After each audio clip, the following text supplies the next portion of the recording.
ആകാശത്തെ തൊടുന്ന ബ്രിസ്റ്റലിന്റെ സ്വപ്നങ്ങൾ. ചില നഗരങ്ങൾക്ക് ചരിത്രം പറയുവാൻ കെട്ടിടങ്ങളുണ്ട്. ചില നഗരങ്ങൾക്ക് കഥകൾ പറയുവാൻ തെരുവുകളുണ്ട്. പക്ഷേ ബ്രിസ്റ്റലിന് ആകാശമുണ്ട്, നിറങ്ങളാൽ എഴുതപ്പെട്ട ഒരു ചരിത്രം. ഓഗസ്റ്റ് 7 മുതൽ 9 വരെ ബ്രിസ്റ്റലിന്റെ ആഷ്ടൺ കോട്ട് 3 ദിവസത്തേക്ക് ഒരു വിസ്മയ ലോകമായി മാറുന്നു. 100-ലധികം ഹോട്ട് എയർ ബലൂണുകൾ ആകാശത്തിലേക്ക് ഉയരുമ്പോൾ താഴെ ഉത്സവത്തിന്റെ നിറങ്ങളും സംഗീതവും ആഘോഷങ്ങളും നിറയുന്നു. Bristol international balloon fiesta. പ്രവേശനം സൗജന്യമായ ഈ മഹോത്സവം വെറുമൊരു ആഘോഷമല്ല, 4 പതിറ്റാണ്ടിലേറെ പഴക്കമുള്ള ഒരു നഗരത്തിന്റെ സ്വപ്നത്തിന്റെ തുടർച്ചയാണ്.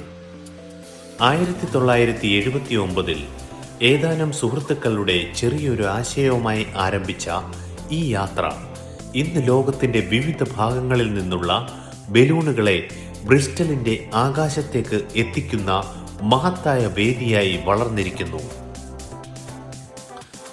യൂറോപ്പിലെ എയ്റോ സ്റ്റേഷന്റെ ജന്മസ്ഥലങ്ങളിലൊന്നായ ബ്രിസ്റ്റലിന് ബലൂണുകളോടുള്ള ഈ ബന്ധം അതിന്റെ ചരിത്രത്തിന്റെ തന്നെ ഭാഗമാണ്. അതുകൊണ്ട് തന്നെ ഓരോ ബലൂണും ആകാശത്തേക്ക് ഉയരുമ്പോൾ അത് വെറുമൊരു പറക്കലല്ല, ഒരു നഗരത്തിന്റെ ചരിത്രം വീണ്ടും ഉയരുന്നതാണ്.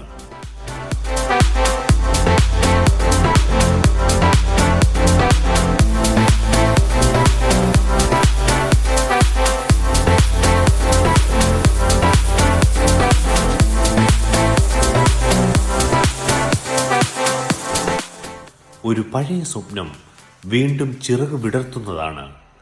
ഭൂമിയിൽ ജനിച്ച മനുഷ്യന്റെ ആകാശത്തോടുള്ള അനന്തമായ സൗഹൃദത്തിന്റെ ഒരു ദൃശ്യം. താഴെ നിൽക്കുന്നവർക്ക് അത് ഒരു കാഴ്ചയായിരിക്കാം, പക്ഷേ ആകാശത്തേക്ക് നോക്കുന്ന ഓരോ കണ്ണിലും ഒരിക്കലെങ്കിലും നമുക്ക് പറക്കണം എന്ന മനുഷ്യന്റെ പഴയ സ്വപ്നം വീണ്ടും ഉണരുന്നു. ബ്രിസ്റ്റലിന്റെ ആകാശം അന്ന് നിറങ്ങളാൽ നിറയും. നഗരം ആഘോഷിക്കും, ആകാശം കഥ പറയും. ബലൂണുകൾ ആ കഥയ്ക്ക് ചിറകുകളാകും.